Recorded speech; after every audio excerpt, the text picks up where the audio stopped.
Good morning to dear students. I am Avinash Agarwal, Assistant Professor of Zoology from Government Bangalore College Didwana. Dear students, हम BSc part second के paper animal physiology and biochemistry के digestion या पाचन वाले अध्याय को पढ़ रहे हैं, जिसमें हमने फर्स्ट अध्याय में इसके बेसिक्स के बारे में समझा था, जिसमें हमने किस प्रकार अलग अलग पार्ट्स के अंदर क्या क्या क्रियाएं होती हैं उसको हमने संक्षिप्त में देखा था। इस अध्याय में हम विशेष संरचनाओं के बारे में पढ़ेंगे जो कि पाचन में सहायता करती है। तो आज हम सेकंड अध्याय में देखेंगे specialised organs and behaviours of different animals to aid in the digestion of their food. Animals evolved organs such as beaks, tongues, teeth, crop, gizzard and others। तो इसके बारे में हम अब विस्तार से पढ़ेंगे। सबसे पहले बीक या चोंच। Birds have bony beaks that are specialized or according to the bird's ecological niche। यहाँ बर्ड्स की जो विशेषता है वो है उनके अंदर चोंच या बीक की उपस्थिति। ये जंतु संघ में केवल बर्ड्स के पास पाई जाती है और एक्सेप्शनली कुछ डकबिल प्लेटिपस जैसे जो प्राइमरी मेमल्स हैं उनमें भी देखने को मिलता है। तो ये जो बोनी संरचना वाली स्ट्रक्चर है जो कि अलग अलग उनके इकोलॉजिकल हैबिटाट और निके के अकॉर्डिंग बदलती रहती है। इसमें एक बढ़िया एग्जांपल डार्विनियन फिंचेज का भी हमें देखने को मिलता है, जो गैलापागोस द्वीप पर पाई जाने वाली विशेष प्रकार की चिड़ियाँ थी, जिनमें लोकलाइज्ड आइसलैंड्स के अकॉर्डिंग उन्होंने अपने खाने की आदतों को बदला और उसके अनुसार उनकी चोंच में परिवर्तन आया था। इसका एक अब एग्जांपल अगर देखें तो एक है Catalina macaws seed searing beak. Seed searing यानी कि बीज जो है उनको खोल के खाने वाली चोंच। For example macaws primarily eat seeds, nuts and fruits using their impressive beaks to open even the toughest seed. First, they scratch a thin line with the sharp point of the beak. Then they sear the seed open with the sides of the beak. यहाँ देखो ध्यान से, जैसा हम करते हैं वैसे ही ये आगे के जो दांत होते हैं उनसे हम काटते हैं और साइड वाले दांतों से हम उसको चबाते हैं। वैसे ही यहाँ पे जो ये सबसे तीखा पार्ट है जो बीक दिख रहा है हमें, इससे वो एक शार्प लाइन बनाते हुए उसको कट करते हैं और उसके बाद में जो साइड वाला पोर्शन है उससे वो उसको ओपन करते हैं। ऐसा वो किसी भी सीड को तोड़ने, खोलने और खाने में यूज़ कर सकते हैं। उसके बाद नेक्स्ट एग्जांपल है squid beak with ruler for size comparison. यहाँ the mouth of the squid is equipped with a sharp horny beak mainly made of cross linked proteins. तो यहाँ पे स्क्विड के अंदर एक अलग तरीके की चोंच देखने को मिलती है। It is use to kill and tear prey into manageable pieces.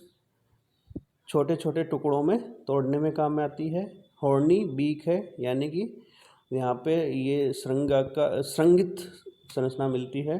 The beak is very robust but does not contain any minerals unlike the teeth and जॉब्स of many other organisms including marine species. यहाँ पे ये beak है वो बड़ी होती है, complicated होती है, लेकिन इसमें कोई भी प्रकार के लवण नहीं पाए जाते हैं, मिनरल्स नहीं पाए जाते हैं। The beak is the only indigestible part of the squid. ये जो बीक होती है इसको डाइजेस्ट नहीं किया जा सकता, ये इनडाइजेस्टेबल पार्ट होता है।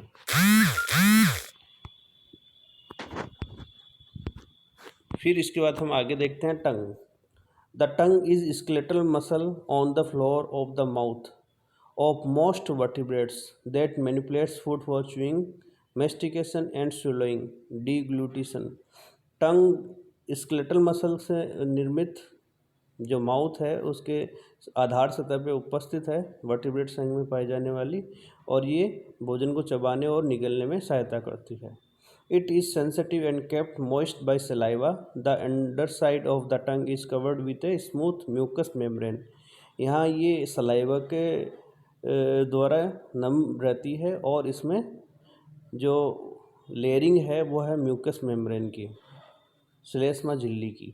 The tongue also has a touch sense for locating and positioning food particles that require further chewing. यहाँ पे टच सेंस भी होता है जिससे कि इसके द्वारा हमें भोजन की उपस्थिति का पता चलता है। The tongue is utilised to roll food particle into a bolus before being transported down the oesophagus through peristalsis. यहाँ पे ये जो जीभ है वो रोल करती है यानी मुड़ती है और जो बोलस संरचना बनती है भोजन के थोड़ा सा डाइजेशन होने के पश्चात उसके द्वारा ये रोल करके भोजन को कर्मानुकुंचन गतियों के द्वारा इसोफेगस में भेजने का कार्य करती है। The sublingual region underneath the front of the tongue is a location where the oral mucosa is very thin and underlain by a plexus of veins. अब यहाँ पे जो सबलिंगुअल रीजन होता है वहाँ पर हमें ओरल म्यूकोसा की लेयरिंग मिलती है और साथ ही वहाँ पे वेंस या सिराओं के झुंड भी देखने को मिलते हैं। This is an ideal location for introducing certain medications to the body. यहाँ पे हम मेडिकेशंस यानी कि जो टेबलेट्स वगैरह लेते हैं वो यहीं लेते हैं। The sublingual route takes advantage of the highly vascular quality of oral cavity and allows for the speedy application of medication into the cardiovascular system bypassing the cardio-intestinal tract। यहाँ पे जो सबलिंगुअल जो रूट एरिया है वहाँ पे plexus of veins पाए जाने की वजह से मेडिकेशन में हेल्प मिलती है जो कि सीधा ही कार्डियोवेस्कुलर सिस्टम में मेडिकेशन को पहुँचा देता है। अंदर की तरफ होता है, हम जहाँ टेबलेट रख के पानी पीते हैं वो जगह। Teeth singular tooth are small whitish structure found in the jaws or mouth of many vertebrates that are used to tear, scrape, milk and chew food। यहाँ पे जो दांत है उनका क्या यूज है ये हमें पता ही है, चीरने, फाड़ने, चबाने ये सारे काम करता है। Teeth are not made of bone but rather of tissues of varying density and hardness such as enamel, dentine and cementum। यहाँ देखने वाली बात यह है कि ये बोन से न बन के मिनरल्स के डिपोजिशन से बनता है जिसके एग्जांपल एनिमल, डेंटाइन और सीमेंटम है। Human teeth have a blood and nerve supply which enables proprioception. यहाँ पे टच सेंस जो होती है इसमें हम कोई भी सेंसेशन होते हैं वो फील कर पाते हैं। उसका कारण है उसमें रुधिर और तंत्रिकाओं की सप्लाई होना। This is the ability to sensation when chewing. For example if we were to bite into something to hard for our teeth such as cheap plate mixed in food or our teeth send a message to our brain and we realize that it cannot be chewed so we stop trying। अब यहाँ ये बहुत अच्छी चीज़ है कि हमारे दांतों में ये क्वालिटी है कि हम कोई भी ऐसी चीज़ों को चबाने से बचते हैं जो हमारे लिए चबाने योग्य ना हो। The shape, size and numbers of type of animals teeth are related to their diets. For example herbivores have a number of molars which are used to grind plant matter which is difficult to digest। हमारे अंदर देखो premolar और molars उपस्थित होते हैं जो कि भोजन को चबाने में काम आते हैं। इस प्रकार उनकी संरचना में, उसकी आकारिकी में और संख्या में भिन्नता आ सकती है, जीवों पर निर्भर करता है। Carnivores have canine teeth which are used to kill and tear meat. इसी प्रकार जो मांसाहारी जीव होते हैं उनमें कैनाइन टीथ ज़्यादा होते हैं। कैनाइन जो आगे की तरफ निकले हुए थे जो मांस भक्षण करते हैं तो वो भोजन को, जो मांस है उसको चीरने फाड़ने में मदद करते हैं। इसके बाद हम देखते हैं crop. A crop is a thin walled expanded portion of the alimentary tract use for the storage of food prior to digestion. ये स्टोरेज के लिए एक्स्ट्रा आपको सरफेस प्रोवाइड करता है। ये स्पेशली रूमिनेंट्स में आपको देखने को मिलता है। In some birds it is an expanded muscular pouch near the gullet और थ्रोट। जबकि कुछ पक्षियों में भी ये गले के ऊपर एक थैली जैसी संरचना के रूप में हमें देखने को मिलता है। स्पेशली हम पेलिकन्स के अंदर इसको काफ़ी एनलार्ज फॉर्म में देख सकते हैं। In adult doves and pigeons the crop can produce crop milk to feed newly hatched birds. तो यहाँ पे ये क्रॉप मिल्क का भी प्रोडक्शन जो अपने डोव्स और पिजन्स होते हैं, पक्षी है, इनमें देखने को मिल सकता है बच्चों को फीड करने के लिए। सर्टेन इंसेक्ट्स में हैव ए क्रॉप और इनलार्ज इसोफेगस। यहाँ पे ये संरचना काफ़ी बड़ी संरचना के रूप में देखने को मिलती है, स्पेशली रूमिनेंट्स के अंदर। तो हम अब डाइजेशन इन रूमिनेंट्स के बारे में पढ़ेंगे। हर्बीवोरस हैव एवोल्व्ड सीकम और an abomasum in the case of ruminants. Ruminants have a 4 stomach with 4 chambers. These are the rumen, सबसे आगे का पार्ट, रेटिकुलम, उसके बाद में omasum and abomasum. In the first two chambers, the rumen and the reticulum, the food is mixed with saliva and separates into layers of solid and liquid material। तो यहाँ rumen and reticulum के अंदर भोजन solid और liquid layers के अंदर divide हो जाता है। Solid clumps together to form the curd और बोलस, जो हमने बक्कल कैविटी के अंदर हमारे मनुष्य में बनता है, वही यहाँ पे रूमिनेंट्स में बनता है। The cud is then regurgitated, chewed slowly to completely mix it with saliva and to break down the particle size।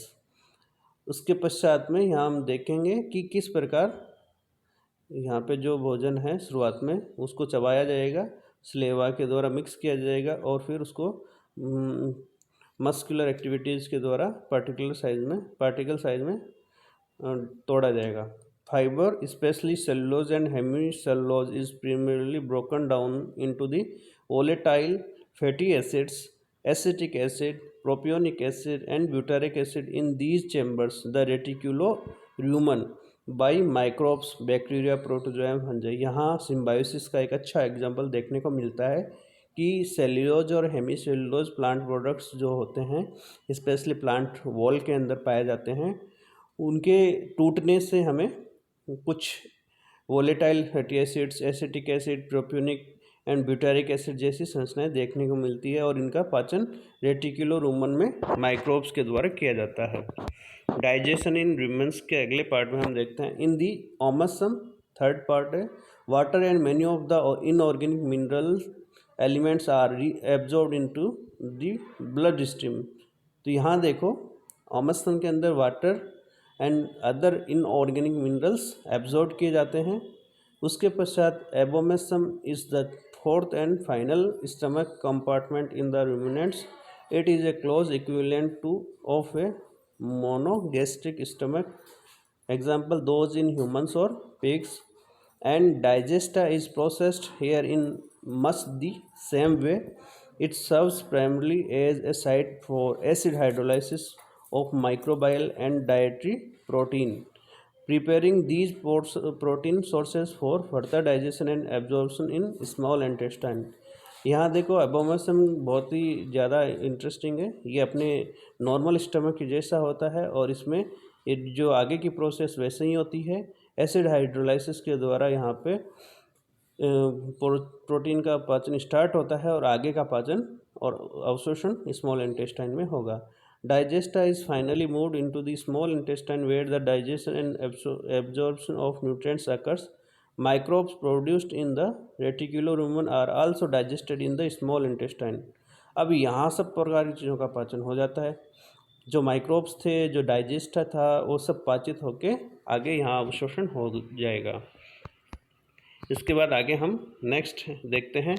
A flash fly blowing a bubble possibly to concrete its food by evaporating water.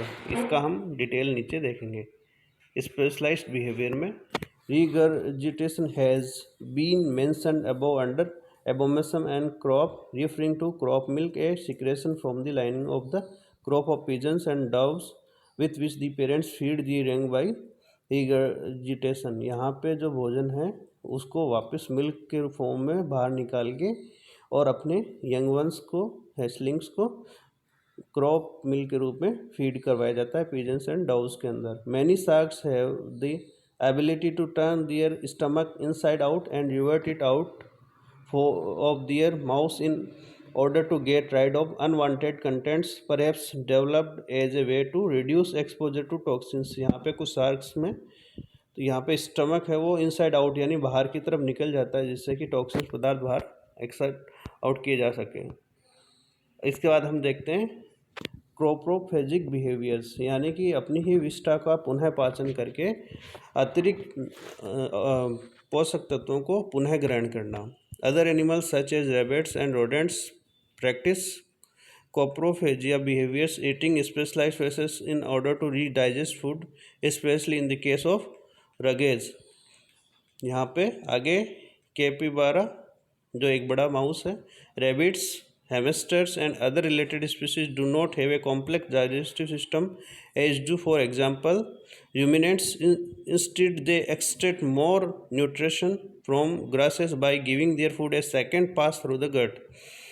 यहाँ हम देखते हैं कि ये जो जीव हैं इनमें जो कॉम्प्लेक्स डाइजेस्टिव सिस्टम ना होने की वजह से वो अपने न्यूट्रिएंट वैल्यू को बढ़ाने के लिए अपनी विष्ठा को पुनः सेकंड डाइजेशन के द्वारा अतिरिक्त पोषक तत्वों का अवशोषण करते हैं।